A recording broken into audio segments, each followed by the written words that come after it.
Olá, manas, tudo bem? Meu nome é Bianca Duarte e eu tô gravando esse testemunho porque muitas pessoas me pedem, querem saber qual é a minha história de vida, o que me levou a criar o projeto que eu criei, que é o De Grana em Grana. Um curso que tem alcançado muitas vidas. Hoje nós passamos de mais de 1.000 famílias transformadas. E eu quis dividir isso com vocês porque eu tenho certeza que a minha história pode edificar a sua história, pode edificar a sua vida. E você pode se inspirar nisso também. Como o meu próprio pastor fala, eu sou uma sobrevivente, né? Eu tenho certeza que você do outro lado também é uma sobrevivente de alguma forma, dentro do que a vida nos propôs a viver, dentro do plano que o Senhor nos constituiu. Meu nome é Bianca Duarte, eu sou cristã desde os 6 anos de idade, filha da Ivone e do seu João, sou casada com o Jorge, mãe da Zoe, e sou cristã desde os 6 anos de idade, aceitei a Jesus, fui correndo aceitar Jesus, porque eu entendi que era esse Deus que eu devia servir, que é o único Deus. Eu comecei a empreender depois de ter uma história tão assim esticada financeiramente, e hoje eu vivo uma transformação, né? Hoje eu vivo o que eu sempre quis viver, eu gosto de dividir isso porque eu sei que pode te edificar. Então vamos lá. Começar desde o começo, tá? Claro que 38 anos não vai se resumir em alguns minutos de testemunho, mas eu quero colocar aqui a essência para vocês. Eu nasci com problemas no coração. Aos 5 anos eu tive câncer no sangue, leucemia. Fui curada dentro da igreja. Minha mãe vendeu carro, geladeira, móveis, tudo para pagar o meu tratamento. Mas naquela época as coisas eram muito difíceis, a saúde ainda não estava tão avançada e o tratamento era muito fora de acesso, sabe? Mas na igreja eu recebi a cura do Senhor. Essa fase foi complicada porque os meus pais estavam se separando pela primeira vez. Então a minha mãe precisava trabalhar, o meu pai separado. A minha mãe me deixava ali por volta das 7 horas da manhã na frente da escolinha do pré. E ela ia trabalhar e eu ficava ali 1 hora esperando a escola abrir, porque a escola só abria até 8 horas. Podia ter acontecido muitas coisas comigo, mas o Senhor me guardou. Tinha pessoas que passavam ali, mães de coleguinhas minhas do colégio, ficavam com dó de mim e me levavam para tomar café na casa delas. Ali eu ficava no frio, no sol. Não lembro de ter tomado chuva, mas lembro de serenar. Eu tinha mais ou menos 5, 6 anos de idade. Era o que ela precisava fazer para manter a casa. E o Senhor nos guardou ali, né? O Senhor foi maravilhoso, porque podia ter acontecido muita coisa.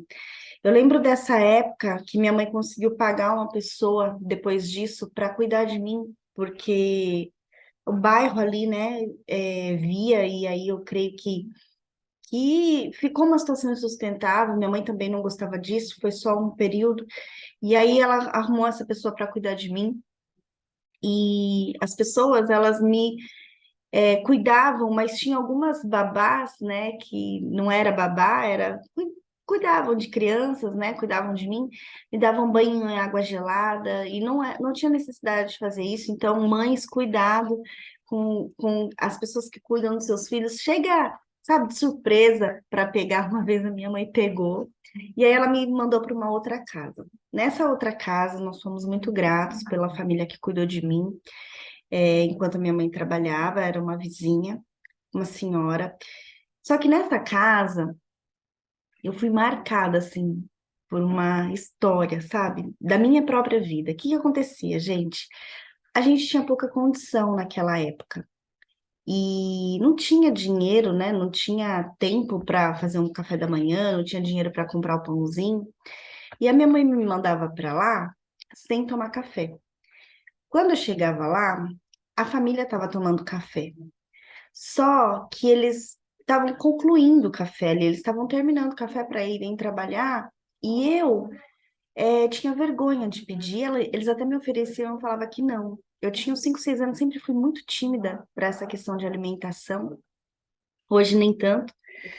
E ela me oferecia, eu falava que não, e ela ia arrumar a casa, e aí eu lembro que eu pegava com fome, pegava das migalhas do pãozinho que eles comiam e eu colocava na boca escondido. E eu lembro de pedir para Deus que eu queria que a minha família se reunisse assim na mesa. Eu tinha vontade. nesse momento eu ainda não tinha encontrado com Jesus. E eu vivi isso por uns bons meses ou anos, eu acho que bons meses. Meu pai estava separado ainda da minha mãe, e depois eles voltaram, né? Nessa fase deles voltarem, a minha mãe ela começou um processo de libertação espiritual, e eu com câncer, né, nesse meio tempo, então ela começou a ir na igreja, na Quadrangular. Como eu tenho carinho pela igreja Quadrangular. E nós fomos ali a minha mãe se converteu, eu me converti com 6 anos de idade. Foi assim, o pastor fez o apelo, quem queria aceitar Jesus? Eu lembro de correr do fundo da igreja até o altar gritando eu quero aceitar Jesus.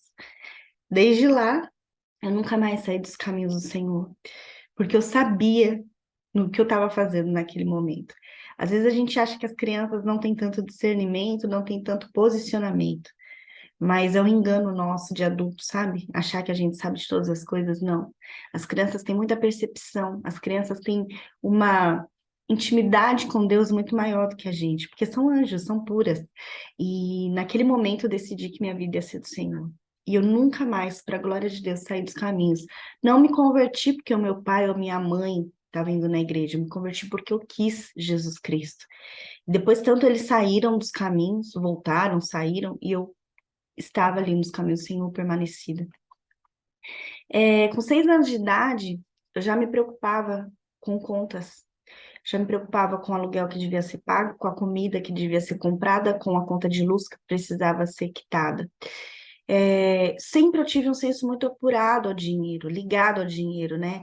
E eu já tinha preocupações como essa, preocupações de adulto. Eu lembro que era dia 5 e eu sabia que dia 10 ia ter que pagar o aluguel, eu me preocupava se meu pai ia ter dinheiro para pagar. Sempre foi assim. Eu tive muita clareza. E nesse momento eu já dizimava. Meu pai e minha mãe já tinham voltado nessa época, nessa reconciliação da igreja. Então, o que que acontecia? Eles me davam um dinheiro, sei lá, R$ 5.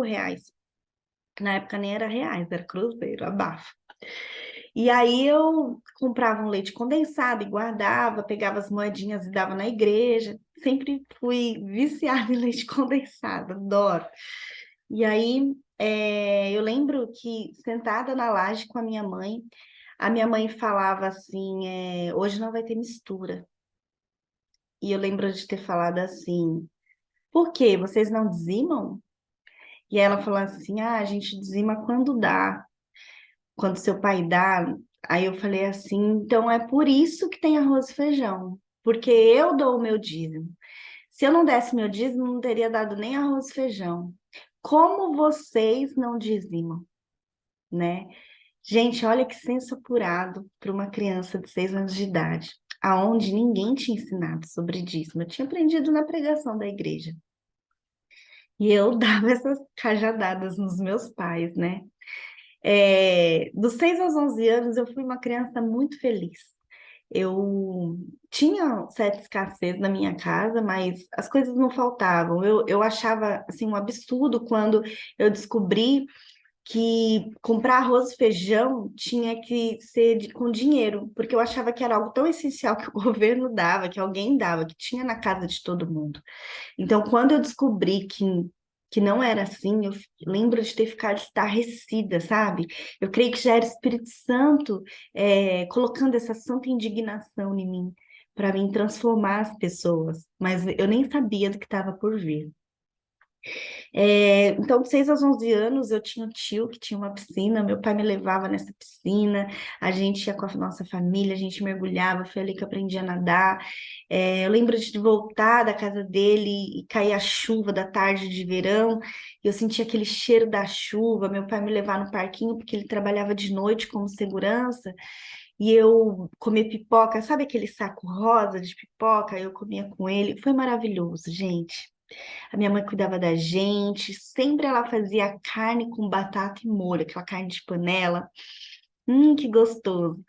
A escola era de tarde e eu sentia o cheiro ali, né, da batata com molho quando eu voltava, a gente comia. Nessa época eu tinha criação de galinha, de pato, tinha plantação de maracujá na minha casa. A gente viveu uma infância próspera, né, nessa fase. Na outra, nem tanto, mas nessa sim, na primeira fase da infância. A fase que eu mais gosto é quando a gente morava na casa da Natália, de aluguel. Era enorme, tinha quarto, era maravilhoso, as criações, as plantações, eu era muito feliz. Mas a vida mudou, as dificuldades vieram e nós fomos para São Paulo. Como essa dificuldade entrou em casa? O meu irmão, ele se relacionou com uma moça, com uma namorada, e ela engravidou. E eles eram da igreja, engravidaram e ela teve que vir morar dentro de casa. Quando isso aconteceu, aumentou mais duas bocas para comer, né? Então, meu pai teve que começar a empreender de uma forma que ele não sabia tanto. Para ele conseguir suprir isso, meu irmão foi trabalhar com ele e eles abriram uma passanderia. Deixa eu falar uma coisa aqui, cuidado, porque um erro pode comprometer a vida de várias pessoas, né? E traz sofrimento. Então, meu irmão foi errado? Foi, de alguma forma ele errou, mas os meus pais, os pais dela, ele, e trouxe também consequências para pessoas que não erraram. Quem? Eu, os filhos do meu irmão, entendeu? Então, é um ponto que a gente precisa vigiar, cuidado com os adolescentes. Cuidado, porque o diabo fica ali à espreita, sabe, gente? Às vezes, uma bênção certa, na hora errada, ela vira um problema. Enfim, meu pai foi para São Paulo e com o meu irmão eles começaram a empreender. E a gente foi ali, tentou empreender, não conseguiu, voltamos para Francisco Morato. Eu era de Morato, fui para Osasco, São Paulo, uma cidade maior. Depois nós voltamos para Morato novamente. Já estava bem difícil a situação, mas é, fazia assim, né? Fazia assim. Porque o empreendedorismo, ele precisa de estratégia. Se você não tem estratégia, um dia você tem, amanhã você não tem. E era isso que faltava no meu pai, tanto que eu não queria empreender porque eu vi o sofrimento dele. Enfim, voltamos para Francisco Morato. Nesse período eu já tinha mais ou menos 12 anos, 13 anos.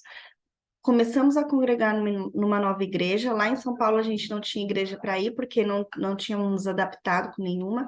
Voltamos para Francisco Morato, começamos a ir na Assembleia.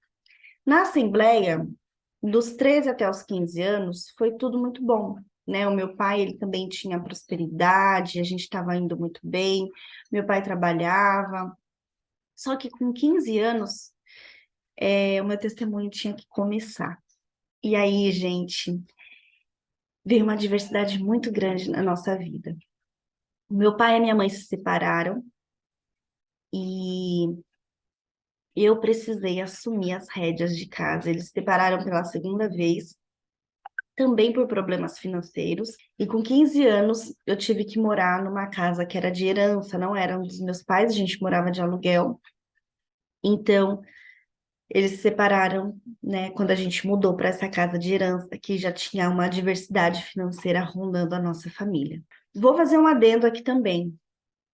Deus tinha falado para a gente não mudar para essa casa, porque essa casa iria trazer muita tristeza na nossa família. Mas o meu pai não se movia tanto pelo profético, que ele não acreditou. Se ele acreditou, ele não obedeceu, ele simplesmente mudou. Essa casa era no terreno dos meus tios. Então, meu pai começou a se enfiar em bebida, porque os meus tios tinham bar, tinham bebidas, né, no meio. Ele se separou da minha mãe por problemas financeiros, por bebida e por outras questões. E aí, gente, eu fiquei numa casa de herança que não tinha respaldo nenhum e eu precisava trabalhar porque minha mãe estava em depressão, meu pai tinha ido embora e ele era negligente financeiramente. Como que era essa casa? Eu morava em uma casa simples, né, gente, de herança, então ela era como se fosse um barraco. Só que meu pai, ele sempre foi zeloso. Então, ele cimentou, pintou, pôs telha, né, arrumou a telha. Mas era uma casa pequena, comparado à casa que eu morava. Eu morava numa casa que os cômodos eram enormes, o gramado era gigante, era uma casa linda, era a segunda casa mais linda que eu tinha morado, era a casa, sabe, dos sonhos, a casa da promessa. E a gente foi para essa casinha pequena, não tem problema ser pequeno, mas era onde não era para a gente estar. Então, nessa casa tinha quarto e cozinha. Quando a gente olhava de frente, a gente estava dentro da casa, a gente olhava na parede, tinha a rachadura de um dedo que dava para ver do outro lado. Era uma casa bem difícil de morar, mas foi uma casa que nos abençoou bastante. Mas tinham pessoas ali no quintal, né, gente? A gente sabe que isso dá confusão. Então vamos lá, nessa fase, gente, os meus pais se separaram e a gente começou a passar necessidade, porque a gente já estava com problema financeiro. Meu pai saiu para tentar se reerguer, não nos ajudou. E nesse meio tempo, a gente precisava comer. Eu me vi uma vez quase desmaiando de fome. Chegamos a passar fome, chegamos a não ter comida, chegamos a não ter gás. Eu lembro que teve um dia que minha mãe abriu 2 fatias de pão puma, passou alho com óleo, esquentou na frigideira e uma fatia ela comeu, outra fatia eu comi. E ela falou: amanhã Deus vai prover. Nesse dia eu quase desmaiei de fome, a gente não tinha o que comer. Fui muito orgulhosa também, o Senhor me tratou nisso, porque eu tinha vergonha de falar da minha condição, como assim uma menina que sempre teve tudo assim, né, do que precisava, ela falar que ela não tinha comida na casa dela, eu tinha vergonha. Então, é, fiz um voto com Deus, né, nesse dia que eu quase desmaiei de fome, eu estava louvando na igreja. Nesse meio tempo eu fiquei com vergonha de sair da igreja que eu estava, na Assembleia, fui para Renascer. Então, cantando na Renascer, eu era do grupo de louvor, sempre fui, e fiz um voto com o Senhor ali. Eu falei: Senhor, se o Senhor me der um emprego até segunda-feira, na próxima segunda-feira, eu vou dar 30% do meu salário como dízimo para o Senhor durante 3 meses. Pois bem, gente, na semana eu estava empregado, o Senhor me preparou um emprego, onde eu ia ganhar R$ 17 por mês. R$ 17. Por que R$ 17? Porque eu trabalhava por produção. Então eu não tinha como produzir muito porque eu era nova ali. Eu tinha que apagar, eu fazia tererê de nylon no cabelo, era moda na época, e eu tinha que apagar o fogo do nylon com o polegar e o indicador para ganhar produtividade. Então, nos primeiros meses eu ganhei R$ 17, depois eu comecei a aumentar ganhando R$ 130. A minha mãe começou a vender as nossas coisas. Para vocês terem ideia, com 15 anos de idade, ela vendeu uma lava-louça por R$ 300. Acho que foi R$ 300 em troca de comida. Porque, gente, nós tínhamos uma vida muito boa, né? Mas a vida fez assim, ó. Então, eu me vi naquela situação, a gente começou a vender tudo que a gente tinha para poder comprar comida. Trabalhei nesse lugar por mais ou menos de 3 a 5 meses, não me lembro ao certo, eu tinha 15 anos de idade. E uma funcionária que trabalhava comigo, uma colega de trabalho, ela foi comprar roupa num bazar de roupa usada, e a dona desse bazar era da minha igreja, da Renascer, Beth, o nome dela, uma querida. E ela. E aquela moça que trabalhava comigo, ela começou a reclamar do trabalho dela, começou a meter o pau no trabalho. E ela falou assim: ah, tem uma moça que é dessa igreja que trabalha comigo, uma menina. E a Beth falou: nossa, mas quem que é? Esse trabalho é tão ruim assim? Ela falou: é a Bianca. A Beth não acreditou. Ela falou: a Bianca? Uma menina tão educada, que se veste tão bem. Por que que me vestia tão bem, gente? Minha mãe sempre ensinou a gente a ser zeloso, né? Então a gente podia ter a roupa mais velha que tinha, mas a gente tava, sabe, limpinho. A gente tava bem arrumado. Ganhava muita roupa, né? Mas tava assim, bem arrumado. E ela falou: nunca imaginei. Então a Beth, ela ficou com dó de mim, veio perguntar para mim se era verdade, eu confirmei que era, e ela me chamou para trabalhar com ela no bazar de roupa usada.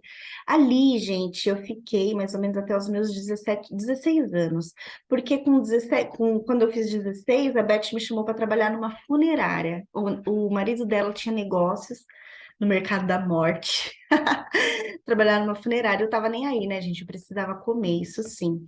Nessa época, eu vendia coxinha na rua, eu fazia rifa na escola para levantar um dinheiro. E eu fui, sim, trabalhar na funerária, né? Ainda com a Beth. Nessa fase, gente, eu fiquei sem tomar sol por um ano. Não virei vampira, não, tá? Calma. Nessa fase, eu trabalhava das 8 às 7 da noite. Então, eu trabalhava de domingo a domingo. Eu não tinha folga. E por não ter folga, como eu saía muito cedo, o sol estava nascendo. Como eu saía muito tarde, como eu entrava muito cedo, o sol estava nascendo. Quando eu saía muito tarde, o sol já tinha se colocado. Sabe aquele calor das 2 horas da tarde? Eu fiquei 1 ano sem ter. Quando a gente passa por escassez de verdade, a gente aprende a valorizar até aquilo que a gente nem nota que a gente tem. E eu lembro de quando eu saí da funerária, eu eu falei, a única coisa que eu pedia para Deus era assim, Senhor, nunca mais eu vou trabalhar de sábado e domingo. Eu não aceito mais isso na minha vida, Senhor, nunca mais. E eu lembro que quando eu saí da funerária e eu tava andando, foi o primeiro sábado que eu fui fazer as coisas, que eu fui sair, né? E aí, 3 horas da tarde, que o sol pegou em mim, assim, aquele sol do meio-dia até 3 horas da tarde, eu senti o calor, o quente, e eu falei, meu Deus, muito obrigada. Nunca vou esquecer dessa sensação na minha vida. Nesse período, eu ainda ganhava R$ 130. Então era muito difícil, gente. Para vocês terem ideia, faltava água e luz na minha casa, porque os meus tios usaram a água e a luz e não pagaram. E eles não emprestaram pra gente depois, né? Que eles ligaram a deles. Então a gente ficou sem água, sem luz, duas mulheres num terreno hostil, porque eram parentes do meu pai. Os vizinhos, né? O vizinho Delei e a Cida, eles nos ajudaram, nos doavam água. A água que a gente tomava não era uma água tão limpa, porque ficava, né, dentro de bacias. Eu tomei água com canequinha por diversos anos, diversos anos. Água gelada, depois que a gente conseguiu resolver a questão da água em casa, era água gelada porque o chuveiro não pegava tanto e às vezes não tinha força. Por meses a gente ficou sem energia. Passei por isso várias vezes na minha vida. Então, eu tomava banho de água gelada, manas, no frio, sabe? Às vezes 5 graus no inverno e a gente tinha que tomar banho de água gelada, banho de canequinha. As pessoas iam na minha casa, adolescente, tem um monte de amigo. Eu não tinha vergonha, porque era a história que eu vivia, né? Eu precisava, ser verdadeira. Então todo mundo sabia do que acontecia. Eu não falava, mas eles viam, né? Nessa fase a gente só comia polenta. A gente comeu polenta de todas as formas. Nunca tivemos problema com isso, porque a minha mãe, ela é muito criativa e ela cozinha muito bem. Então era polenta frita, polenta assada, era polenta de todos os jeitos. Eu lembro que eu comia 2 vezes por dia só. No serviço que eles entregavam, eu sempre me alimentei no serviço, né? Tinham que dar almoço e quando eu ia para a escola eu comia. E aí quando eu chegava em casa eu comia alguma coisa e eu economizava, né? Por conta da precisava reduzir comida mesmo. Era uma escassez que a gente estava vivendo muito forte. Eu falo dando risada assim, né? Com um tom de humor até, mas realmente foi muito pesado. Eu lembro que depois que a gente saiu, que eu saí da funerária, e eu fui trabalhar por indicação também num escritório, e a Bíblia ela é muito sábia, né? Porque ela fala assim que as bênçãos do Senhor vai te alcançar. E era assim que era comigo. Eu não tinha nem caminho, o Senhor criava. E eu fui convidada a trabalhar no escritório e eu não sabia nem mexer no computador. Naquela fase eu tinha cabeça assim ainda, ó, que eu achava que eu não gostava, eu não precisava fazer. Sempre estudei muito, tá? Sempre estudei muito. Mas eu achava que eu não precisava mexer no computador. Ironia, quem diria que eu ia ganhar a vida, né, através de um computador? Então, nessa fase eu fui para essa empresa e essa empresa, ela precisava de uma recepcionista e depois eu fui subindo, eu fui a primeira funcionária dessa indústria e aí eu fui subindo, subindo, subindo porque a empresa foi crescendo. E eu fui me destacando, porque eu sempre fui muito organizada, sempre fui muito do planejamento. Então, o dono da empresa, ele se surpreendia quando ele me comparava a outros funcionários que tinham anterior de mim, né? Então, eu fui a primeira, a única funcionária naquele momento, depois fui crescendo, mas tinham pessoas que vinham atrás de mim que faziam tudo assim, né? Que não eram tão ordeiras. E a Bíblia fala que Deus é um Deus de ordem, né? Deus é um Deus de planejamento. Então ele se impressionou comigo, achei graça, né? Aos olhos dele, ele gostou do meu trabalho e a gente ali foi trabalhar. Era uma empresa local, e ali eu comecei a me desenvolver, eu estava com 17 anos, então eu aprendi a fazer faturamento, aprendi a fazer vendas, a fazer logística, eu fazia tudo, porque eu era uma só, e quando a empresa foi crescendo, eu fui delegando. Então eu virei como se fosse uma gerente daquele lugar. A empresa chegou até a mais de 50 funcionários, 40 funcionários, né, entre prestadores, funcionários, vendedores externos, e eu cuidava de tudo isso. Eram 3 CNPJs. Só que nessa empresa, o que acontecia? Eu venho de uma cidade pequena. Então, sabe aquela cidade pequena que os políticos são filhos dos políticos? Que os empresários são filhos dos empresários? Como que uma menina ia querer se destacar nesse meio? Uma menina que passava fome. Que não tinha, sabe, costa quente, não tinha quem mandasse. E como eu sempre tive muita ânsia em estudar, acreditava mesmo, meu pai sempre me ensinou que a gente tinha que estudar para ser alguém. E ele sempre me impulsionou para isso, né? Meu pai falava duas coisas. Ele falava assim que tinha que passar na USP e tinha que casar virgem. Não era bobo não, né? Mas as duas coisas eu tentei realizar, né? Casei virgem, passar na USP, passei na primeira fase, vocês vão entender depois o que aconteceu. Então, né, nessa empresa, o que acontecia, manas? Eu sempre estudei, uma professora me indicou o cursinho da Poli para eu fazer vestibular. E eu comecei a estudar muito, muito, muito, muito. Isso começou a incomodar os meus patrões. Incomodar de que forma? Quem é ela para fazer isso? Quem é ela para estudar? Eles não gostavam que eu estudava. Então, eles começaram a me oprimir, sabe? Gritavam. Era o jeito dele mesmo, mas ele gritava comigo na minha cara. Sentia ele gritando comigo porque eu errava uma nota, porque eu fazia algo de errado. Eu cuidava de tudo muito bem, mas o que eu saía assim era grito, sabe? Me humilhavam, faziam piadas da minha condição, eles eram bandistas e não proclamavam a mesma fé que eu, cristã, e tinha esse choque, sabe? Chegaram a tirar a mistura do meu prato com a fala de que eu tinha que acostumar a comer sem carne, porque aí quando eu não pudesse comprar carne, não me registravam, não eram idôneos no salário, porque um mês me pagava uma parte, outro mês me pagava outra parte. Eram horríveis, como patrões eram horríveis. Mas foi nessa empresa que eu aprendi tudo que eu aprendi ali na questão de administração. Porém, eu saía de lá chorando todos os dias. Eu ganhava R$ 130 ali também no começo, depois foi aumentando.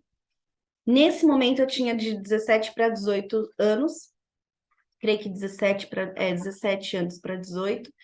Eu ainda estava no terceiro ano do colégio, estudava na Poli de sábado e domingo, então eu não tinha tempo para nada, eu só estudava e trabalhava.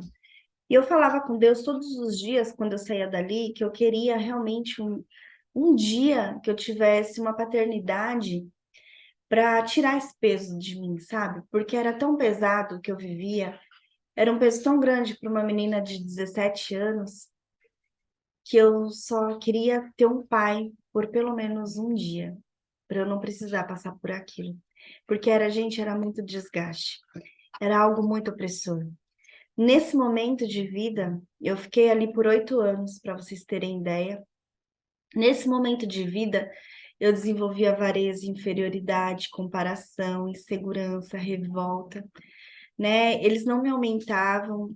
Chegou um ponto assim que eu não sabia qual era o meu salário, porque eles me davam R$ 1.500, né? Conforme os anos foram passando, eu fui também estudando outras coisas, me especializando. Eu achava, na minha cabeça, que para estudar eu precisava passar fome. E crenças são autorrealizáveis. Então, eu realmente passei fome para estudar. O que acontecia? Eu pulei, né? Fui falar do salário de 1.500, 8 anos depois, mas eu vou ficar nesse momento que eu estava começando. Eu comecei a estudar no cursinho da Poli, porque essa professora me indicou. Depois eu fui prestando vestibular, fui avançando a minha vida, mas eu passei na USP, primeira fase. Quando eu passei na USP na primeira fase, o correio estava em greve. E o que aconteceu, manas? A carta não chegou comunicando que eu tinha sido aluna de primeira fase. Eu só fui descobrir quando eu fui me cadastrar de novo no cursinho preparatório novamente. Era ângulo e etapa, eu estava procurando bolsa e eles falaram, me mandaram uma mensagem, né, uma carta, falando, mensagem não, uma carta, falando que eu era aluna de primeira fase, então eu poderia passar. Naquele momento, eu podia estudar sem pagar. Naquele momento, eu quase entrei em depressão, porque eu já estava estudando há 2 anos. Nesse momento, eu tinha 19 anos já, quase 20.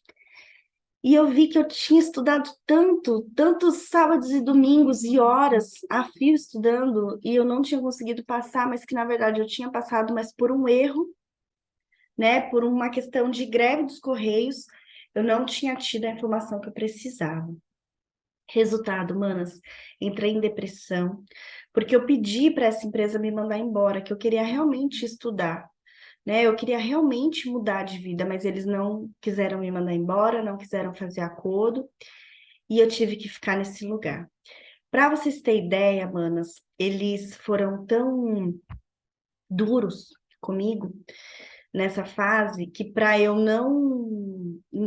ceder, para eu pedir demissão, eles me colocaram num quarto branco, era uma indústria lá, então tinha um laboratório todo branco. Eu era do administrativo, eles me colocaram a minha mesa branca, uma mesa de plástico, dentro dessa sala branca, e eles me deixavam ali das 8 até às 7, até às 6 da noite, sem nada para fazer. Ali, dentro daquele lugar, eu fiquei por um ano praticamente, porque eles queriam que eu pedisse demissão. Eles me proibiram de comer no refeitório da empresa, eu tinha que comer na minha casa, então tomei mais prejuízo financeiro, fora a humilhação, né, de todo mundo vendo aquilo, você tendo que abaixar a cabeça para todo mundo. Nessa fase, eu ainda estava estudando, mas estava bem difícil. O curso que eu fazia era R$ 400, mas por ser bolsista eu só pagava a apostila R$ 80. Porém, gente, estava tão apertado que eu não conseguia mais pagar a apostila, eu não conseguia mais pagar o transporte, eu já estava começando a pular catraca já para estudar. Tinha pulado catraca 2 ou 3 vezes. Eu comia pouco, né, para não dar gasto em casa. Gente, estava complicado. E eles não me mandavam embora, não tiravam desse laboratório branco. Eram patrões realmente bem difíceis, né? Eles odiavam que eu estudava. Estudei bastante, bati na trave novamente, falei, meu, não é mais para mim, eu não consigo mais, eu não tenho mais como ir adiante, porque anteriormente já estava faltando gás na minha casa novamente, estava faltando alimento. E eu chamei o meu pai, falei assim, pai, eu preciso de ajuda. Eu ainda estava estudando, estava nessa fase do laboratório ainda, de ficar no laboratório por 8 horas, né, durante o dia, uma coisa branca escura, uma coisa branca clara, você numa mesa ali sem poder nem trabalhar, eu ficava ali o tempo todo, gente, isso é tortura, né? Isso é tortura. E eu falei, pai, eu preciso de ajuda. Chamei o meu pai, pai, eu preciso de ajuda.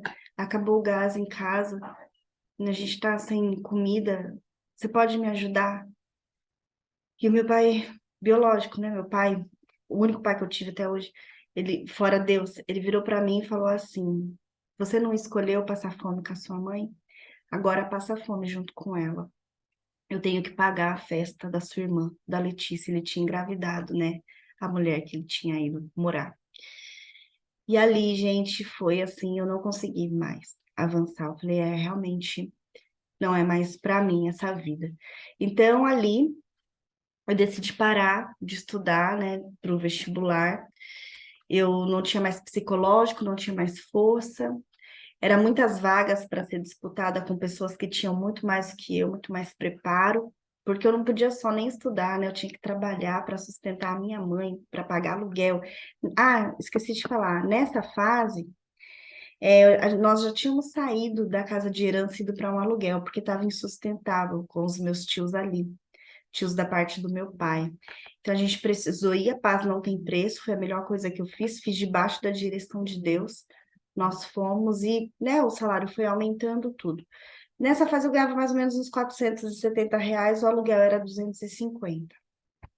Então, né? Era muito hostilizada ali na casa de herança. Então, o que que aconteceu, gente? Me revoltei, fiquei com muita revolta, muito mesmo revoltada. Decidi que eu não ia mais prestar vestibular e que eu ia partir para renda extra, porque eu já estava com 20 anos, né? Muita coisa acontecendo. Para vocês terem ideia, nessa fase dos 15 aos 20, eu não comprei sapato. Os meus sapatos cresceram com o meu pé. Para vocês terem ideia, sapato de que eu tinha 13 anos de idade, tá, gente? Eu trocava só o saltinho. Nessa fase, eu não tinha, por exemplo, eu tinha que decidir entre comprar um shampoo para lavar a cabeça o mês inteiro ou dar o dízimo. E eu dava o dízimo, né? O Senhor depois provia, já vi dinheiro aparecer na minha bolsa. Para vocês terem ideia, eu dava dízimo e dava voto, porque eu sabia que o Senhor ia mudar a minha sorte, porque eu tinha fé, eu sabia que eram sementes sendo depositadas. Então era algo que eu tinha muito forte com Deus. Sofria muito, gente, na área financeira, porque eu precisava ser afunilada, eu precisava ser esticada. Com 19 anos, então, do 19 para 20 anos, eu decidi de fazer vestibular. Eu desisti de fazer vestibular e eu comecei a olhar para a renda extra, porque eu falei assim, bom, eu tô parando de estudar porque eu não tenho dinheiro. E se eu ficar só nesse trabalho, eu vou ficar sem estudo e sem dinheiro do mesmo jeito. Então, eu vou partir para a renda extra. Por que que eu fiquei tanto tempo nesse emprego? Porque os meus diretores, os donos da empresa, principalmente o dono, ele fazia um jogo psicológico comigo. Ele falava assim que ele sabia mais dos meus direitos do que ele sabia mais dos meus direitos do que eu, ele era advogado. E ele falava: sai, você quer procurar outro emprego? Sai, você vai ver o que você vai achar, você vai passar fome. Então ele começava a me gerar insegurança, sabe? Ele era maldoso. Enfim, gente, comecei a partir para renda extra. Quando eu fiz 20 anos, eu consegui uma renda extra numa casa, um buffet de festa. Era uma casa noturna, mas eu não trabalhava na casa noturna, eu trabalhava no mesmo espaço de buffet de festa. Então, eu fiz ser garçonete. Eu trabalhava de segunda a sexta nesse escritório, de sexta para sábado, de sábado para domingo eu trabalhava nesse lugar como garçonete.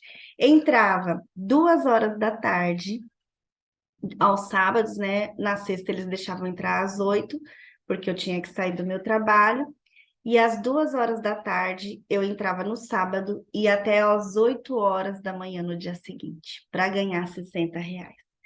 Só que, gente, posso falar para vocês? Gente, valia a pena o esforço, porque eu estava dobrando o meu salário, né? Para vocês terem ideia, eu comecei a fazer compra de fruta nessa época. Então, a minha mãe comprava fruta, ela ia no mercado e eu comecei a comprar roupa nova. Gente, eu só tinha roupa ganhada, eu só usava roupa já usada, da calcinha à jaqueta, sabe? Tudo meu era ganhado praticamente, tudo, sim, 99%, não tinha condições, não tinha trabalhar para comer, né, gente? Nessa fase, gente, foi muito bom, porque eu aprendi a força da renda extra, né? Eu já vislumbrava uma nova oportunidade. A minha mãe, ela já podia cozinhar melhor, a gente tinha fruta para comer, a gente tinha carne para comer, não nos faltava nada. E eu comecei, nesses 2 anos, porque eu fiquei no Villa Caltrim dos 20 até os 22, mais ou menos, eu comecei a perceber como a gente tinha que ter uma postura mesmo cristã, mesmo no ambiente hostil, porque ali tinha toda a depravação que vocês imaginam, de droga a pornografia. Mas eu não me envolvia com nada disso, porque eu sabia em quem eu cria. Era muita promiscuidade, mas eu precisava trabalhar. Ia na igreja de domingo, já comprava algumas roupas, lembro de uma jaqueta jeans que eu comprei, e a vida foi melhorando, né, gente? Era puxado, mas valia a pena. Eu fiquei lá por 2 anos. E a palavra fala assim: tem um trecho da Bíblia que fala assim: reaviva a chama do dom de Deus que há em ti. Manas, o Senhor começou a me revirar de novo. Você precisa voltar a estudar. Eu já estava frustrada, né, com o vestibular. Então eu falei, eu vou estudar, mas eu não vou estudar para passar na faculdade. Eu vou procurar um ensino técnico sem condições. O que que eu fiz? Deixei o Vila Country e falei, eu vou Vila Country, Espaço das Américas, aqui em São Paulo. Eu falei, eu vou procurar uma bolsa de estudos para mim. Vou fazer marketing, porque eu já estava mais ou menos nesse ramo. E aí eu tinha muita afinidade com isso. Fui procurar no Senai uma bolsa, passei como bolsista 100% no Senai e comecei a me especializar. Só que o Senai, eu sempre fiz todos os cursos gratuitos, tá, gente? Nunca paguei para estudar, só depois das especializações, né? Mas a grade curricular, escola foi pública, sempre foi. Depois eu fazia cursos da prefeitura, depois eu fui fazer Senai, bolsista, e depois eu fui para a faculdade ProUni. Vocês vão entender. O que aconteceu então? No Senai começou a expandir a minha mente, porque eu tinha pessoas que me agregavam. Essas pessoas queriam que eu crescesse.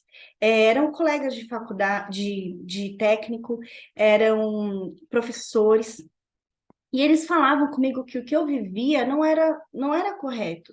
Nessa época, ainda nessa empresa do laboratório, era R$ 1.500 que eu ganhava, era uma indústria, eu ficava no laboratório, né? Era R$ 1.500 que eu estava ganhando. Eu já tinha até aplicado auditoria nessa empresa, para vocês terem ideia. Só que o que que acontecia? Ele me dava 1.500 hoje, não era na carteira. No outro dia, eu não estava mais registrada, eles tinham tirado meu registro, porque eles falavam que iam fazer uma transferência de CNPJ, sempre era um papo. 1.500 hoje, aí no outro mês 1.200, aí no outro mês 1.100, no outro mês 1.300. Eu nunca sabia o tanto que eu ganhava. E aí aquilo começou a me indignar, porque minha cabeça começou a ser aberta, e eu falei, poxa, existe mundo fora dessa bolha que eu vivo, né? E aí eu cheguei nele, falei para ele, olha, eu preciso que você defina o meu salário, eu preciso ganhar no mínimo R$ 1.500, e eu preciso ser registrado. Ele não gostou, lógico, me mandou embora com uma mão na frente e outra atrás. 8 anos jogados no lixo. Então, eu, né, sempre dizimista, sempre ofertante, sempre com um relacionamento muito forte com Deus nessa área financeira, eu fiz um voto com o Senhor. Como eu fazia já renda extra, eu tinha um pé de meia, que na época eu achava que era pé de meia, mas hoje eu sei que é reserva de emergência. Eu tinha um pé de meia de 5 meses. Não passava mais dificuldade aí. Não passava mais fome, né? Dificuldade eu passava, ainda estava revoltada. E aí eu falei assim, Senhor, se o Senhor me abençoar com esse voto, eu vou comprar tanto de Bíblia para tanto dos meus tios e vou dar o meu testemunho. E assim foi, né, gente? O Senhor sempre, sempre fiel me honrou e eu consegui, no último mês que estava para acabar a minha reserva de emergência, eu consegui um emprego numa empresa em São Paulo. Eu sempre trabalhei em Francisco Morato. Eu consegui um emprego em São Paulo para trabalhar de segunda a sexta, mais ou menos a mesma coisa que eu fazia na outra. Só que tinha que pegar trem, foi bem no meu aniversário. Eu não queria ir para essa empresa, gente, mas foi a empresa que Deus tinha aberto a porta. Trabalhei 30 dias, quando acabou o meu dinheiro do mês, eu recebi o meu salário. Deus foi pontual, sempre é. Sempre é quando a gente é fiel. Então, gente, eu fiquei 5 meses aí, né, vivendo do sobrenatural de Deus, e mesmo tendo a reserva de emergência já dizimado do dinheiro que eu tinha, eu também dizimava do dinheiro da reserva, que era o mês que eu tinha ali para cumprir, para viver. Sempre o Senhor me respaldou. Fui trabalhar em São Paulo no dia do meu aniversário, 3 de março. Peguei o trem pela primeira vez ali no horário de pico, 6h30 da manhã, para poder trabalhar lá. Vale lembrar que eu saía todos os dias para procurar emprego, tá? Hoje não é mais assim, tem que mandar currículo, né? Mas todos os dias eu ia procurar emprego. Então, quando o senhor me abriu essa porta, eu fui trabalhar nesse dia. Veio um rapaz, o trem estava muito cheio, e ele abusou de mim no trem. Só que eu, né, gente, não sabia, era inocente, menina de cidade pequena, nunca tinha pegado o trem naquele jeito, crente, então não tinha maldade. Eu achava que as pessoas batiam umas nas outras, porque não dava nem para levantar o pé. Quando eu dei por mim, minha calça estava toda molhada. O rapaz, ele tinha abusado de mim, assim, não tinha feito nada da calça para dentro, mas da calça para fora ele tinha se divertido. Então, gente, chorei, cheguei no serviço sem conhecer ninguém, com a calça toda suja. Fui chorar no banheiro, comentei com duas mulheres, elas me acalmaram, tudo, mas não eram crentes, não tinham sensibilidade, né, gente? Nem conhecia, cidade grande é diferente. Mas foram mulheres também maravilhosas, mulheres que me ajudaram, a Marli e a Marta, nunca vou me esquecer delas. E aí a vida começou de trem, né, gente? Pegava o trem, se levantasse um pé, não podia nem baixar o pé de novo, perdi vários sapatos no trem. Quem pega trem aí, coloca aqui no chat para mim. Vocês sabem bem do que eu tô falando, né? E aí eu fiquei 2 anos nessa empresa. Entrei lá, se não me engano, com 23, saí com 25. Nesse período, eu comecei a visitar clientes, já estava crescendo, já tinha o técnico, e o Senhor começou a colocar o desejo em mim da faculdade de novo. O Espírito Santo começou a me incomodar, na verdade, não era nem desejo mais, manas. Eu queria simplesmente não fazer mais, não tocar. Eu não queria mais abrir a gaveta desse sonho, porque era um sonho que me machucava. Era um sonho que eu quase tinha entrado em depressão. Era algo que tinha me sangrado profundamente por 8 anos, praticamente. E aí, o Senhor falou para mim: Eu tô te falando para você voltar a estudar. E aí eu falei assim: Amém, Senhor. Só que eu vou usar as apostilas velhas que eu tenho. Gente, já tinha se passado muito tempo, né? Parei de estudar com 20, eu vou ter que estudar com 24, 23, 24. As coisas mudam. Eu falei, Senhor, eu vou voltar a estudar, mas com as mesmas apostilas que eu tenho, eu não vou pagar cursinho, porque eu não tenho condições. Eu também não tenho condições mais de ficar estudando, né, sábado e domingo o tempo todo. Eu não quero mais. Se o Senhor que tiver que fazer uma obra na minha vida, o Senhor vai fazer no tempo que eu tenho agora. Porque eu não consigo mais. E Deus realmente sabia, gente, que eu não tinha mais emocional para aquilo. Eu trabalhava, estava bem desgastante. Eu saía da minha casa às 5h30 da manhã, eu chegava em casa às 8h30 da noite. Então, eu não tinha forças, né, para voltar a estudar da forma que eu estudava. E eu sabia que não era com as minhas forças que eu ia ganhar, porque eu já tinha estudado tanto e não tinha dado certo. E aí eu comecei a pegar aquelas apostilas, ia estudar no trem, lendo a apostila. Quando eu voltava, eu também lia, até dormia em cima da apostila, né, gente? De pé ali, ó, no sacolejo do trem. Quem já passou por isso? Foi assim. 1 ano estudando desse jeito. Fui fazer o primeiro ano do ProUni. Fui fazer, falei, vamos ver o que que dá isso aí, né? Queria publicidade, a terceira faculdade mais disputada do Brasil. Já que eu não podia mais ser USP, porque não tinha condições de estudar para a USP, né? Eu estava com essa questão dentro de mim, do sonho que tinha sido roubado. Falei, eu vou prestar para as melhores faculdades pagas, então. Com esse ProUni aí, talvez dê. Fiz o Enem e fiz a prova, né, dos vestibulares. Manas, eu passei em 3 faculdades muito boas, 100%. 100% na Unicid, 50% no Mackenzie e uma outra que eu não lembro agora. E eu falei, bom, vou para Mackenzie. Só que nessa época eu ganhava R$ 1.200. Com comissão, dava um pouco mais. Mas a minha empresa estava passando por um processo, a empresa que eu trabalhava estava passando por um processo muito difícil, quase falência. E eu falei, eu não posso, né, me garantir com a comissão e o salário também está atrasando. Para vocês terem ideia, eu ficava 2 meses sem receber o salário. Imagina como estava difícil a vida financeira. Pagando aluguel, então eles me pagavam o dinheiro do aluguel e o salário eles pagavam depois. O resto, o salário conforme dava. Gente, eu lembro que eu escolhi então a Unicid, porque a Mackenzie eu podia conseguir 100% de bolsa. Só que eu ia ter que pagar 3 meses os 50% até sair o processo. Falei, não tem condições, não vai dar.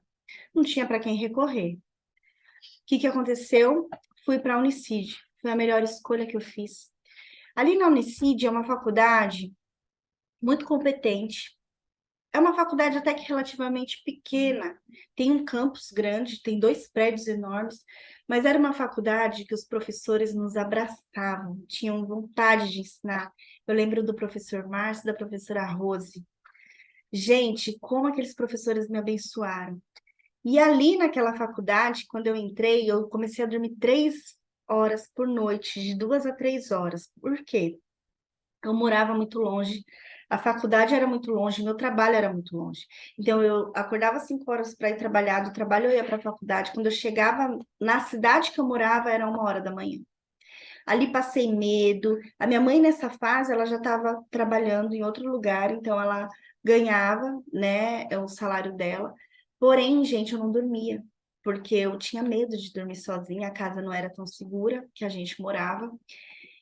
Mas, né, a gente enfrentava o tanto que dá. O que aconteceu? Sempre muito estudiosa, comecei a me destacar na faculdade. Até porque eu não tinha o luxo de não ir bem na faculdade. Eu era aluna bolsista. Se eu faltasse ou se eu errasse, eu ia perder a bolsa. Gente, eu só tirava 10, 10, 10, 10, 10, 10. Nem fazia esforço. Eu acredito que quando tem o dom de Deus, a coisa flui de dentro de você. Eu só tirava 10, 10, 10, 10. Fui convidada para fazer um projeto científico na faculdade, para participar. E eu não pude porque era integral e precisava trabalhar para comer. Então, continuei estudando, levando a minha vida. Um olheiro que estava na minha sala, ele era empresário, ele tinha uma agência digital, e ele me chamou. Ele viu eu me destacando nos trabalhos, nas provas, em tudo, e ele me chamou e me ofereceu uma vaga de emprego. Falei, opa, tô dentro, né? Tava desempregada nessa época porque a empresa tinha quebrado. E aí eu falei, não, vamos. Eu fiquei 3 meses, mais ou menos, disponível. Nessa época eu já estava conhecendo o Jorge, o amor da minha vida, meu marido. E, e aí eu fui trabalhar nessa empresa, né, nessa agência de publicidade digital. Antes disso, mano, é importante eu falar que o Senhor, ele se move no profético. Então, eu estava passando a virada do ano e o Senhor me deu uma visão, que eu estava, uma visão em espírito, que eu estava grávida. E aquela gravidez era tão alegre, era uma vida tão alegre que eu estava vivendo ali. E quando eu acordei daquela visão espiritual dentro da igreja, eu fui contar para uma diaconisa, e essa diaconisa falou assim: Deus está enviando, olha o discernimento dela, Deus está enviando um homem que vai mudar a sua vida financeira, e ele vai casar com você. E eu falei, uau, né? Mas que homem é esse? Porque eu estou solteira, passando por um vale terrível emocional. Tava mais magra, 7 quilos por semana eu emagrecia, tava assim só o caldo do miojo. Tava uma vida muito difícil, né? Agora não tanto mais na financeira, mas na emocional, e aí juntava as duas, desempregada, fui trabalhar nessa empresa de publicidade digital. Só que lá tinha uma questão, eles não gostavam de pessoas pobres e nem de pessoas crentes. Eles não gostavam. Era num bairro mais nobre de São Paulo, era na Zona Norte, e eram 4 sócios. Um ficava fora do escritório, 2 era para o mandado desse que também era da fé contrária à nossa. E ele tinha mais ou menos a mesma idade que eu. Eu tinha 25, ele tinha 28. Só que a galera restante era mais nova. Então, e eu já vivida, né, no mercado, ele falava algumas coisas que era errado. E eu me posicionava. Aí que dava atrito. Ele queria me humilhar e eu me posicionava. Queriam fazer bullying comigo, porque eu era cristã, porque eu pegava trem, porque eu era pobre, e eu me posicionava. Chegou um dia que eu chamei ele para conversar e falei da postura que a empresa tinha. Aí que piorou, né, gente? Não tinha sabedoria. Aí que piorou. Resultado, gente, foi tanto bullying, foi tanta coisa errada que eles fizeram que eu realmente não aguentei mais ficar. O Jorge falou: você tem que sair daí, porque não é justo. Eles queriam que eu bebesse, queriam que eu bebesse bebida alcoólica, né? E eu falei, eu me posicionei, disse que não, que eu não, eu era livre para fazer o que eu queria, mas nem tudo me convinha. Me posicionei e aí não deu mesmo. Saí dali e aí desempregada, o que eu ia fazer? Né? O Jorge falou, vamos empreender, por que que você não empreende? Eu falei, você tá louco? Empreender o quê? Como que eu vou fazer o que eu faço hoje, né? Eu não tenho nenhum tipo de recurso financeiro, não quero empreender. Meu pai sofreu demais empreendendo, a gente passou até fome com isso.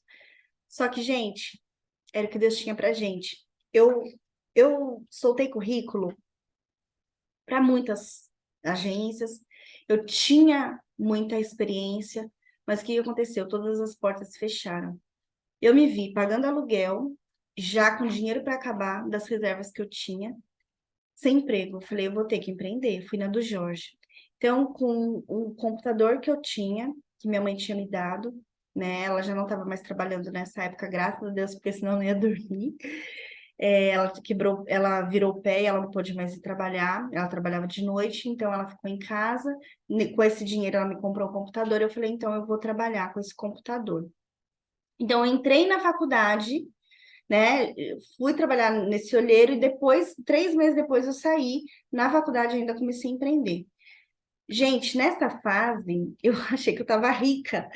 Graças a Deus, o Jorge já sabia administração, ele estudava administração, ele me falou que eu não podia gastar todo o dinheiro que eu pegasse na minha mão. Porque, gente, eu nunca tinha visto tanto dinheiro, né? Então, eu gastei tudo, 2 meses, né, rica. E aí eu falei, não, amém, já que você me ensinou, eu vou obedecer. E depois eu obedeci, comecei a separar o dinheiro da pessoa física com a pessoa jurídica. E aí eu comecei a empreender, comecei a ter carteira de cliente, trabalhava, gente, das 9 da manhã às 3 horas da manhã, tá? Então virava assim dia. Trabalhei muito nessa fase, eu comecei a experimentar a resistência da sociedade quando a gente quer crescer.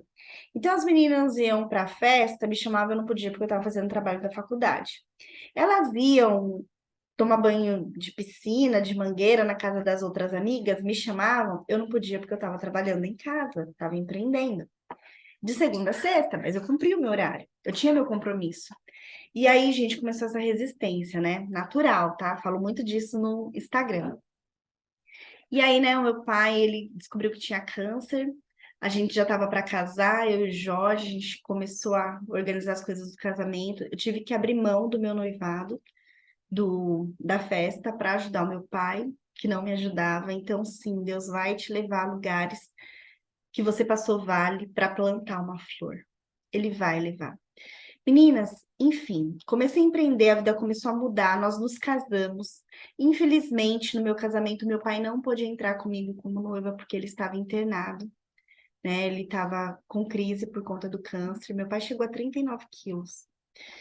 Eu perdoei ele de todas as coisas que ele negligenciou, mas eu entendo que Deus concede determinadas honras somente àquelas pessoas que realmente merecem. E meu pai não merecia entrar comigo. Foi isso que o Espírito Santo me falou. Eu não deixei. Eu não deixei porque não era a honra dele. Manas, mas eu entrei na igreja sozinha. Eu não quis que ninguém entrasse comigo, porque até ali eu tinha ido sozinha. Justo que o Espírito Santo me levasse, né? Já que meu pai não podia me levar. E aí a gente casou, não mexi no dinheiro da empresa, a gente passou grande aperto porque eu ainda ajudava a minha mãe. Minha mãe, ela estava da mesma forma, não trabalhava, né? Porque ela tinha saído do emprego dela, ela começou a trabalhar numa empresa de telemarketing, morando de aluguel, não conseguia ter todo o respaldo financeiro. Então, eu ajudava dentro de casa com as contas e também ajudava a minha mãe. Não colocamos a mão no dinheiro da empresa, o caixa da empresa ia crescendo. A gente nunca pôs a mão no dinheiro da empresa, sempre foi separado, salário uma coisa, dinheiro da empresa outra. Isso é muito importante. Por quê? A maioria das empresas quebram não é por falta de competência, não é porque falta cliente, é por conta da má gestão, de misturar PF com PJ. Então, gente, o que aconteceu? A vida começou a melhorar, né? Porque a empresa começou a ganhar corpo. O Jorge ainda trabalhava no mercado corporativo. A gente já estava casando, melhorando, tinha comprado a nossa casa, Deus tinha abençoado. É, por também uma questão de voto, nós fizemos um voto com Deus e o Senhor nos abençoou com a nossa casa. E foi se passando. Depois de 6 meses que eu casei, o meu pai faleceu. E meu pai, ele nunca chegou aí na minha casa, gente, para vocês terem ideia, né? Na minha casa era própria, a primeira casa própria da família. Era um sonho que eu tinha, embora o sonho foi assim meio que errado, porque depois eu falo muito disso na mentoria Te Transbordar, né? Sobre as estratégias que nós devemos adotar na nossa vida e comprar uma casa financiada não é uma boa. Enfim, meu pai nunca pôde entrar ali, então eu lamento por coisas que meu pai não pôde viver comigo. Mas eu entendo também que o plano maior é a salvação e ele estava na igreja e tinha chegado o momento dele, né? Por 5 anos, manas, eu empreendi sozinha. O Jorge me apoiava, mas me apoiava de fora, porque ele trabalhava no mundo corporativo. Depois de 5 anos, o Jorge veio para trabalhar na empresa, ele começou a dar uma consultoria paralela e a gente veio a empreender juntos. Então a empresa ganhou força e nós fomos para um lugar de São Paulo muito renomado, Alphaville. Ficamos ali, começamos a empreender em Alphaville, construímos assim uma agência digital para vários funcionários, aquela empresa dos sonhos, mas nós não tínhamos estratégia financeira. Porém, em 2016, eu estava começando a me envolver com investimentos. Então, eu comecei a estudar, né? Comecei a me envolver com investimentos, aprender como funcionavam as coisas. E um dia o Senhor me falou: eu quero que você ensine sobre o dinheiro. Eu já ensinava as pessoas próximas, eu já ajudava até ministérios da igreja, como Recri, Rede Cristã de Empreendedorismo, mas nada meu. Eu sempre ajudava assim, bastidor. E aí o Senhor me falou: eu quero que você já tem a história mudada, né, gente? Nessa fase, a gente estava muito bem, morando em condomínio fechado, casa com piscina, empresa, funcionário. Imagina, quem passava fome ter tudo isso, né? Já era destaque, né, na sociedade, assim, aquela sociedade que a gente convive. E aí, já ia em escola, dar palestra sobre o meu testemunho, as pessoas queriam conversar, dei entrevista numa revista. E aí, o senhor me falou: eu quero que você comece um novo negócio ensinando as pessoas a mexerem com dinheiro. E aí eu falei: Senhor, não, não é para mim. Eu quero aprender para mim, né? Eu quero aprender para minha vida, mas eu não quero ensinar. Neguei, gente, fugi. O Senhor tinha falado comigo no banheiro isso. E aí passou, o Jorge começou a falar na minha orelha. O Jorge sempre foi muito impulsionador da minha vida, do meu chamado. E ele começou a falar, eu falava não, eu brigava com ele, eu não queria. Mas o Senhor me pegou de jeito, falou, perguntou para mim, Deus perguntou para mim no banheiro de novo se eu ia negar o meu chamado. E eu falei: amém, Senhor, eis-me aqui. Não sabia nem por onde começar, e comecei, né? Então, as coisas começaram a criar corpo, os clientes vinham até mim, eu comecei da minha cara, né, na internet totalmente assim, sem nenhum preparo. Teve muitas pessoas que riram de mim, muitas pessoas que falavam: lá, blogueirinha. Dane-se, né, gente? Porque hoje nós temos muitas famílias transformadas, é isso que importa. E diante de tudo isso, o meu chamado começou a crescer e ser confirmado por Deus. Então, gente, a coisa foi criando corpo, eu fui atingindo famílias, fui atingindo histórias, fui transformando vidas através do que o Senhor pode fazer através da minha vida, né? Eu não faço nada. Hoje eu olho para trás, eu vejo como Deus conduziu a minha vida, como Ele preparou tudo, me desviou dos atalhos, cuidou de mim, cuidou de cada sonho, preparou o meu caminho. Eu sempre orei para Deus: Senhor, prepara o meu caminho, sempre foi a minha oração. E hoje eu ensino pessoas a mudar de vida, hoje eu ensino pessoas a, sabe, a ter mistura no prato, a ter sonhos realizados, a comprar uma casa, a restaurar casamentos, né? Porque a vida financeira esbarra em todas as áreas. Eu lembro que eu andava na rua e eu pensava que um dia eu ia dar o meu testemunho, porque era isso que ardia em mim. Eu nem sabia que isso ia acontecer. Gente, eu nunca imaginei nem ter carro, tanto que até hoje eu sou desapegada, né? Mas eu sabia que tinha algo, que eu tinha nascido para algo maior. Deus, ele sempre me tratou profundamente na vida financeira, e eu sabia que aquilo não era só para mim, né? Hoje eu enxergo um caminho que o Senhor construiu. Hoje eu moro na casa dos meus sonhos, no meio do mato, com piscina. Hoje eu tenho a minha família linda, minha mãe tá bem, o meu marido é um presente na minha vida, minha filha enche a casa de alegria, eu tenho 3 cachorros. Eu tenho poucos amigos, mas amigos fortes, amigos, sabe, que são elos de Deus na minha vida, e hoje eu tenho um propósito maior que a minha vida, maior que eu. Eu falo que o meu chamado é maior que a minha vida. O segredo é sempre transbordar. Nada do que eu ganhei, se vocês olharem para trás, vocês vão ver, foi para mim. Durante toda a minha história, eu sempre transbordei. Eu nunca fui egoísta. Já fui avarenta, já fui revoltada, mas eu nunca fui egoísta, né? Eu acho que esse sempre é o segredo. Sempre querer ver as pessoas melhores. Sem, claro, me prejudicar. Não sou boazinha. Eu venho cumprir o que Deus me chamou para cumprir, sabe? A libertar as famílias do cativo financeiro. Eu sou uma pessoa mais forte hoje, meu caráter foi lapidado, a minha personalidade foi construída novamente pelo Senhor. Hoje eu sou uma mulher muito, muito forte, né? Perto da menina que passou por tudo isso. E eu agradeço a Deus. Eu olho para trás e eu falo assim, poxa, que bom que você não desistiu, Bia. Falo para mim mesmo, porque hoje eu vejo Deus na minha vida, né? Hoje eu tenho comunhão com vocês, hoje eu posso dividir a minha história com vocês. E é isso, o Senhor mudou meu destino. Jesus é tudo que eu realmente tenho. Nele há esperança. Então confie, porque da mesma forma que ele fez na minha vida, mudando o meu cativeiro e transformando a minha história, ele pode fazer com você. A única coisa que eu te falo é: não olhe para o lado, não olhe para a Bianca, olhe para quem você é. A Maria, a Renata, a Rita, a Cássia, olhe para quem você é. Por quê? Porque Deus, ele tem um plano para você, diferente do plano que ele tem para mim. A minha história foi essa. Ele pode fazer o dobro na sua, só que por caminhos diferentes. Não tente copiar ninguém. Porque Deus, quando ele te fez, ele escreveu uma história para você, tá? Escrito em Salmo 139, isso. Se você se desviar dela, olhando para o lado, olhando para a minha história, para a história de outra pessoa, você vai sair do seu destino perfeito.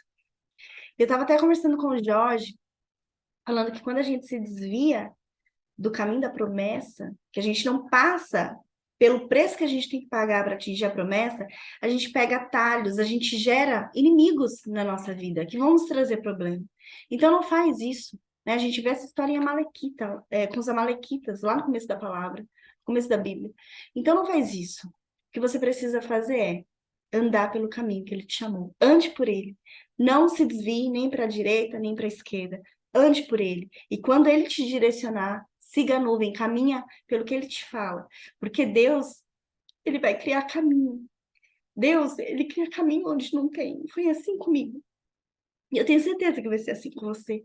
Confia no Senhor, ande pelo profético, ande pela palavra. Pede sinais para Deus, Deus dá sinais, gente. Se eu for falar que tudo não dá, já passei do tempo já. Mas Deus, ele se relaciona, Deus é um Deus relacionável, ele é Pai. E os nossos olhos têm que ser transformados com a lente de Cristo para que a gente possa enxergar o Pai provedor que ele é. O meu pai faltou, o meu pai foi negligente, meu pai deixou faltar, mas Deus nunca deixou faltar. Seja lá seu marido, seu pai, sua mãe, não importa. Eu já me vi sozinha, gente, numa selva, né? Numa selva que se chama mundo. Uma menina pequena, frágil, mas Deus estava ali comigo. E ele me fortaleceu, ele me guardou, ele guardou minha integridade. E não importa o que você passou, Deus, ele pode restaurar, ele pode curar. Ele pode, sabe, fazer da sua cidade desolada, desse vale de ossos secos, com esse monte de barulho que a gente vê, um lindo jardim fechado e regado pelo próprio Espírito dele. Então, fiquem, gente, sejam edificadas, fiquem com a minha história aí. Eu espero que Deus tenha mexido em algo dentro de vocês. Um beijo e até mais. Te espero lá no Instagram, hein?